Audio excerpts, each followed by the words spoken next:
الرحيم الحمد لله والصلاة والسلام على رسول الله رب اشرح لي صدري ويسر لي أمري واحلل عقدة من لساني يفقهوا قولي قال الله تعالى في محكم تنزيل وإن تعدوا نعمة الله لا تحصوها سورۃ ابراہیم۔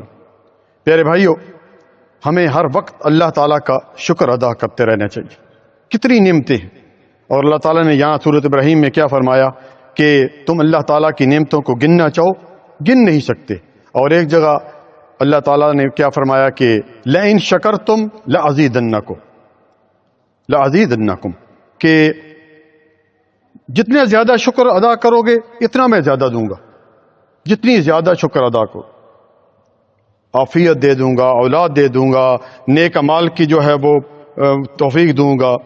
اسی طرح پیارے بھائیو، رسول اللہ صلی اللہ علیہ وسلم حضرت عائشہ رضی اللہ تعالیٰ عنہ نے ایک دفعہ پوچھ لیا کہ اللہ کے رسول، آپ اتنی محنت کیوں کرتے ہیں؟ پاؤں پر ورم آ جاتا ہے، آپ تو بخشے بخشائے ہیں، اللہ تعالیٰ کے لاڈلے پیغمبر ہیں۔ تو آپ صلی اللہ علیہ وسلم نے کیا فرمایا کہ افلا اکون عبدا شکورا، پھر میں اللہ تعالیٰ کا شکر گزار بندہ نہ بنوں؟ بھائیو، ہمیں بھی شکر ادا کرنا چاہیے۔ آج دیکھیں ہم ماشاءاللہ کتنے سکون سے ہیں، الحمدللہ، صحت ہے، بچے ہیں، نوکری ہے، سب کچھ ہے۔ اور اگر کسی وجہ سے کوئی شخص کہے جی میرے پاس نوکری نہیں ہے، میرے پاس اولاد نہیں ہے، تو پھر یہ اللہ تعالیٰ کی آزمائش بھی تو ہے نا، اللہ تعالیٰ نے آزمائش بھی تو لینی ہے۔ اگر کسی وجہ سے کوئی اس طرح چیز آتی ہے، گھبرایا نہ کریں، بلکہ پھر بھی اللہ تعالیٰ کا شکر ادا کریں کہ اگر اللہ تعالیٰ نے اولاد نہیں دی تو اس میں بھی کوئی بہتری ہے، کیونکہ وہ اولاد دے کر بھی آزماتا ہے اور اولاد نہ دے کر بھی آزماتا ہے، مال دے کر بھی آزماتا ہے اور مال نہ دے کر بھی آزماتا ہے۔ ہم اس وقت یاد رکھیں، یہ جو دنیا ہے یہ امتحان کا ایک کمرہ ہے۔ جس طرح ایک ایف اے کا اسٹوڈنٹ ہے، بی اے کا یا میٹرک کا، وہ امتحان دینے کے لیے جاتا ہے اور اس کو بتایا جاتا ہے 2 گھنٹے ہیں آپ کے پاس، 2 گھنٹے کے بعد پیپر لے لیا جائے گا، اور لے لیتے ہیں، پھر اس کو مہلت نہیں دیا۔ اسی طرح ہمارا بھی یہاں پہ 60-70 سال یہ زندگی ہے، موت آ گئی، ختم بھائی، اس کے بعد پھر ہم کچھ اپنے اعمال میں اضافہ نہیں کر سکتے۔ اسی طرح پیارے بھائیو، سب سے افضل ذکر یاد رکھیے، نبی صلی اللہ علیہ وسلم نے فرمایا کہ وہ لا الہ الا اللہ، سب سے بہترین ذکر، اور سب سے بہترین دعا الحمدللہ۔ ہر وقت الحمدللہ، اللہ تعالیٰ کی یہ یعنی کہ تمام تعریفیں اللہ تعالیٰ کے لیے، ہر وقت الحمدللہ کہتے رہنا چاہیے۔ اسی طرح پیارے بھائیو، سب سے بڑا شکر یہ بھی ہے پیارے بھائیو کہ ہم 5 وقت کی نماز پڑھیں۔ اور کل میں کسی کے ساتھ میں نے وہاں پہ ٹیلی فون کیا پاکستان میں، تو نماز کے بارے میں کہا، ان کو یہاں پہ نماز کوئی نہیں پڑھتا، یہاں پہ آپ نماز کی بات کر رہے ہیں، نماز کی یہاں کوئی نہیں ہوتا۔ جمعے والے دن مسجد فول ہوتی ہے، باقی ایک صف آدھی صف ہوتی ہے، اور فجر میں شاید ایک مؤذن اور ایک وہ ہوتا ہے۔ میں نے کہا یار عجیب، اور واقعہ بات صحیح ہے پیارے بھائیو، نماز بہت ضروری ہے۔ نبی صلی اللہ علیہ وسلم کو اللہ تعالیٰ نے پاس بلا کر یہ تحفہ دیا 50 نمازوں کا، اور پھر اللہ تعالیٰ جزائے خیر دے، کون سے نبی تھے جنہوں نے کہا کہ واپس جائیے؟ موسیٰ علیہ السلام۔ ورنہ اگر 50 نمازیں پڑھ جاتی کتنا مشکل تھا، ہم 5 نہیں پڑھتے، لیکن 5 نمازوں کا اجر کتنا ہے؟ 50 نمازیں، 50 نمازوں کا ثواب ملتا ہے۔ اس لیے نماز کسی حالت میں نہ چھوڑے بھائیو، یہ اللہ تعالیٰ کے ساتھ ایک رابطہ ہے۔ اور میں کبھی کہتا ہوں کہ دیکھیے، اگر یعنی کعبہ کا طواف وہ نماز کے وقت رک سکتا ہے تو کیا ہماری دکان بند نہیں ہو سکتی؟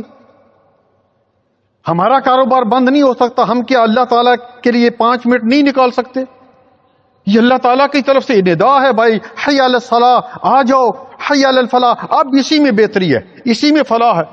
لیکن کتنے لوگ سنتے ہیں اپنے کاروبار وہی ہے، اس میں ٹیلی فون پہ لگے ہوئے ہیں، اللہ تعالیٰ کی اس ندا پر نہیں آتے۔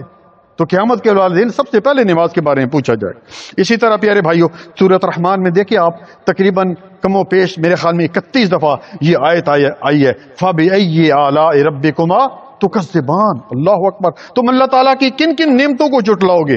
اسی طرح پیارے بھائیو، اپنے والدین کے لیے بھی دعا کرنی چاہیے، اپنے والدین کے لیے جن کی وجہ سے ہم دنیا میں آئے، اور اللہ تعالیٰ خود قرآن کریم میں فرمایا ہے ان کے لیے دعا کرو۔ وَقَضَىٰ رَبُّكَ أَلَّا تَعْبُدُوا إِلَّا إِيَّاهُ وَبِالْوَالِدَيْنِ إِحْسَانًا۔ توحید پہلے بیان کی کہ اللہ تعالیٰ کے ساتھ شرک نہیں کرنا، عبادت اسی کی کرنی ہے، اور اپنے والدین کے ساتھ کیا کرنا ہے؟ حسن سلوک کرنا ہے۔ کتنی لوگ شکایات آتی ہیں، اور خاص کر میرے بھائی، میں نے پہلے بھی بتایا ہوگا کہ بہت سارے لوگ اپنی ماؤں کے ساتھ سب اچھی اولاد، ماں کے ساتھ کوئی بدتمیزی نہیں کرتا، لیکن یقین کیجیے اگلے دن بھی ایک والد کا فون آیا، رو رہا تھا کہ بیٹا مجھے مارتا ہے، برا بھلا کہتا ہے۔ اور یاد رکھیے میرے بھائیوں کہ اگر ماں کے قدموں کے نیچے جنت ہے تو جنت کا دروازہ بھی اسی وقت کھلے گا کہ جب والد راضی ہوگا۔ الوالد اوسط من ابواب الجنہ، نبی صلی اللہ علیہ وسلم کی حدیث ہے کہ والد جو ہے جنت کے دروازوں میں سے ایک دروازہ ہے۔ اس لیے یاد رکھیے، اپنی اولاد کو بھی بتائیے کہ یہ جو ہے والد بھی اسی طرح ہے، وہ دونوں کی اطاعت کرنی ہے۔ والدین کے لیے ایک بہترین دعا ہے بھائیو، بنی اسرائیل میں ہے، بنی اسرائیل سورۃ اسراء بھی جسے بولتے ہیں، اور اس کی آیت نمبر 24 ہے۔ دیکھیں ہمارے بھی تو والدین، میرے والدین چلے گئے، ہم ان کے لیے دعا کریں اور اپنے بچوں کو یہ دعا سکھلائیں تاکہ ہمارے مرنے کے بعد وہ دعا کریں۔ یہ نہیں کہ جناب مرنے کے بعد 3واں 10واں 40واں برسی یہ منائی اور السلام علیکم، نہیں۔ اور وہ دعا کیا ہے؟ رب ارحمہما کما ربیانی صغیرا، رب ارحمہما، اے اللہ ان پر رحمت نازل فرما، ان کو بخش دے جس طرح انہوں نے ہماری جو ہے وہ بچپن میں پرورش کی تھی۔ اس دعا کو میں گزارش کروں گا ریاست صاحب سے کہ اس کو سکرین پر جو ہے وہ اس طرح وہ جو لکھا آتا ہے اس پہ